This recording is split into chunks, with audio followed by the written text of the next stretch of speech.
seperti kami kutip dari situs resmi AFC.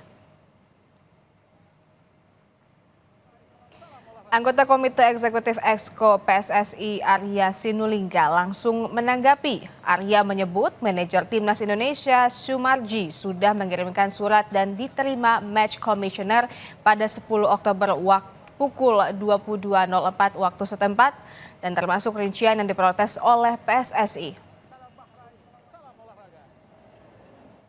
Ya, menyampaikan mengenai waktu yang lebih diberikan setelah tambahan 90 tambahan 6 itu loh. Kemudian tambahan sampai 4 menit ya. Jadi ini tuh. Ya kan?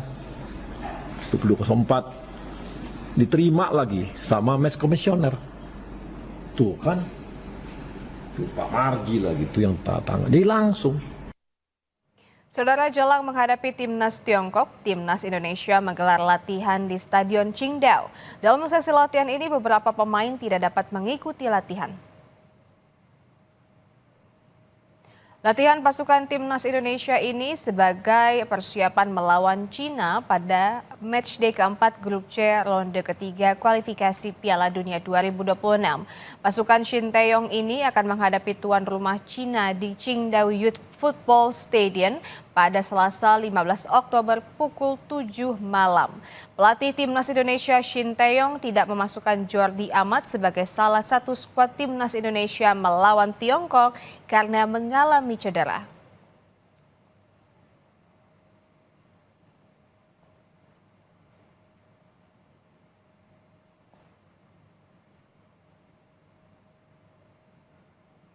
Jelang lanjutan kualifikasi Piala Dunia 2026 zona Asia, Timnas Indonesia bertekad curi poin penuh di Qingdao dan wajib mewaspadai kebangkitan tuan rumah Tiongkok pada laga keempat grup C.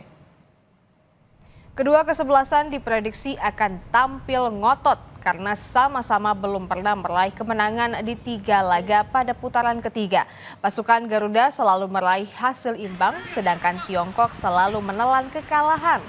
Duel terakhir kedua timnas ini tersaji saat 2013 dalam kualifikasi Piala Asia 2015 di mana Indonesia menyerah dengan skor tipis 0-1.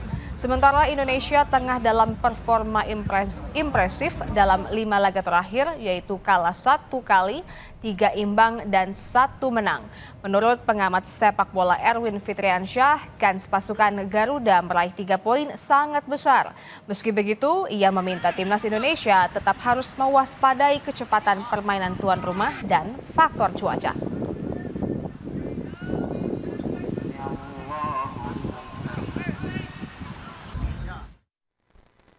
Tiongkok ini bisa dibilang dari pertandingan yang sudah dijalani sama semua tim di grup yang dihuni Indonesia, Tiongkok ini tim yang paling lemah.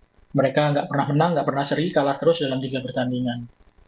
Dibandingkan menghadapi Bahrain, menghadapi Australia atau Arab Saudi, meskipun sekarang Indonesia harus bermain di kandang Tiongkok, tapi peluangnya menurut saya paling besar untuk bisa menang, bukan cuma seri. Pasti, siapapun tim yang sudah lolos ke babak kualifikasi ketiga ini, semuanya tim tangguh. Hanya saja memang kebetulan Tiongkok ini yang menjadi tim yang paling lemah karena belum pernah menang, belum pernah seri, hanya terus-terusan kalah. Tapi sekali lagi, boleh ada alasan apapun untuk lengah. Ya. Juru racik Timnas Indonesia Shin Tae-yong kemungkinan akan menggunakan formasi 3-4-3 yang bisa bertransformasi menjadi 5-4-1. Martin Paes diperkirakan kembali menjadi andalan di bawah Mister Gawang. Di lini pertahanan, bek tengah akan dipercayakan kepada May Hughes, Jay Ijes, dan Rizky Ridho. Rizky Ridho tampil cemerlang saat menjadi pemain pengganti kontra Bahrain lalu. Bek sayap kanan menjadi milik Sandy Walsh dan bek sayap kiri masih dipercayakan kepada Kelvin Verdong. Kemudian duet Ivar Jenner dan Tom Hay diprediksi masih menjadi andalan coach Shin Tae-yong sebagai kreator lini tengah. Sementara untuk lini serang, Malik Rizaldi kemungkinan kembali dipasang usai tampil apik lawan Bahrain.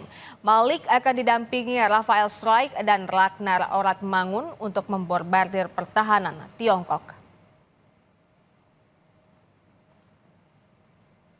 Sementara itu, bek timnas Indonesia Jordi Amat dipastikan absen membela timnas Garuda ketika melawan Tiongkok karena sedang menjalani pemulihan cedera. Pada hari Senin, bek Johor Darul Ta'zim ini telah berpamitan kepada rekan setim, para staf pelatih serta ofisial setelah sesi makan siang. Ia juga berharap cederanya segera sembuh agar bulan depan dapat memperkuat tim Garuda ketika bermain melawan Jepang dan Arab Saudi di kandang sendiri.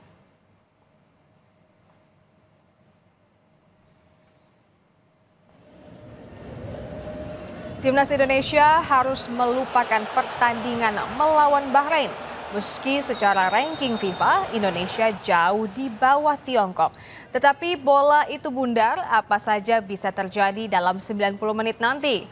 Namun secara pencapaian dalam kualifikasi Piala Dunia 2026 zona Asia putaran ketiga, Indonesia berada di atas kertas karena belum pernah kalah. Sedangkan Tiongkok belum meraih poin satupun.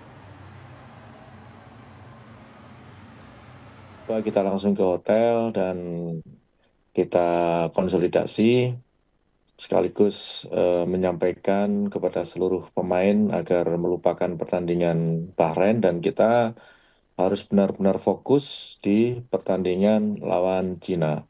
Karena pertandingan di Cina ini, di Qingdao ini adalah pertandingan yang sangat-sangat penting ya, bukan hanya penting tapi sangat-sangat penting dikarenakan kita harus bisa meraih poin penuh. Saudara, Federasi Sepak Bola Asia AFC resmi menunjuk wasit asal Uni Emirat Arab Omar Al-Ali untuk menjadi pengadil dalam laga sengit Indonesia melawan Tiongkok. Omar Al-Ali sempat ditugaskan untuk memimpin pertandingan perdana grup C putaran ketiga antara Australia kontra Bahrain. Kala itu Australia harus takluk dari Bahrain 0-1. Ya, lagi-lagi pertandingan timnas Indonesia dipimpin oleh wasit asal Timur Tengah.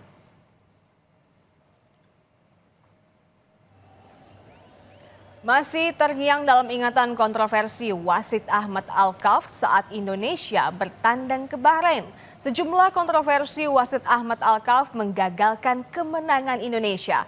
PSSI pun melapor ke AFC dan FIFA. Namun saat melawan Tiongkok nanti, Indonesia juga wajib waspada. Karena wasit asal Uni Emirat Arab ini, Omar Al-Ali, akan memimpin pertandingan. Omar Al-Ali sempat ditugaskan untuk memimpin pertandingan perdana grup C putaran ketiga antara Australia melawan Bahrain. Wasit Omar Al-Ali memberikan kartu merah terhadap salah satu pemain Australia yang mengakibatkan The Socceroos takluk dari Bahrain 0-1. Bahwa ini sangat mengecewakan. Kenapa? Karena kita tahu gol terakhir yang buat kita seri itu hasilnya itu sudah lewat dari perpanjangannya yang 6 menit karena di menit 98 itu. Dan kita langsung membuat protes ya karena Pak Ketum udah minta Pak Marji sebagai manajer di sana kemarin langsung buat surat, langsung menulis form keberatan terhadap pertandingan tersebut. Hasilnya bagaimana kita tunggu. Pak Ketum juga, Pak Erick Thohir juga mengatakan bahwa kita harus evaluasi supaya ke depan jangan lengah lagi di akhir-akhir. Dan di sisi lain juga pemain-pemain kita akan bertanding di di Cina. Ini kita harapkan mereka kembali mentalnya bangkit karena kita butuh poin lebih di Cina nanti. Di tengah euforia perjuangan Garuda untuk menuju Piala Dunia, ada kabar yang membahagiakan saudara. Pemain diaspora satu lagi yakni Kevin Dix Sabtu 12 Oktober telah bersalaman dengan Ketua Umum PSSI Erick Thohir. Pemain asal klub FC Copenhagen ini dipastikan akan menjalani proses naturalisasi. Kevin Dix memiliki darah Indonesia dari kakek dan neneknya yang dikabarkan lahir di Ambon, Maluku. Namun, Kevin Dix masih belum bisa bermain saat timnas menghadapi Tiongkok. Bergabungnya Kevin Dix ini akan menambah amunisi baru timnas Indonesia, khususnya memperkokoh lini pertahanan.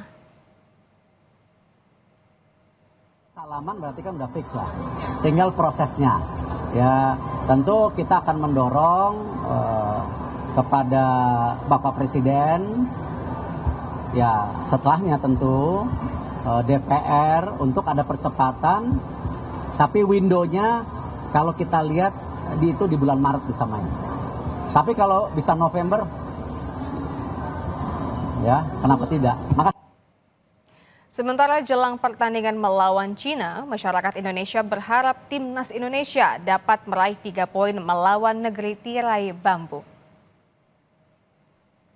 Harus optimis, harus menang lah. Kan udah berapa kali ini kita dibikin seri. Mungkin insya Allah untuk lawan Cina kita harus menang. 3-1 lah buat Indonesia 3, Cina 1. Melihat dari permainannya sih, wah udah bukan kelas Asia Tenggara ya kita ya. Udah sekelas Eropa lah itu permainannya. Optimis 3 poin. Optimis sih, setidaknya menang tapi seminimalnya tipis 2-1 lah prediksinya. Karena memang bertanding di tandang itu tidak mudah ya. Tapi optimis menang karena memang skuad Indonesia kan memang didominasi pemain keturunan yang main di Eropa. Jadi di sana udaranya juga dingin kabarnya di Tiongkok. Jadi harusnya sih untuk cuaca sendiri pemain-pemain Indonesia bisa lebih beradaptasi. Harus, mau nggak mau ya. Karena kemarin dapetnya seri terus. Jadi kalau mau lolos ya harus menang.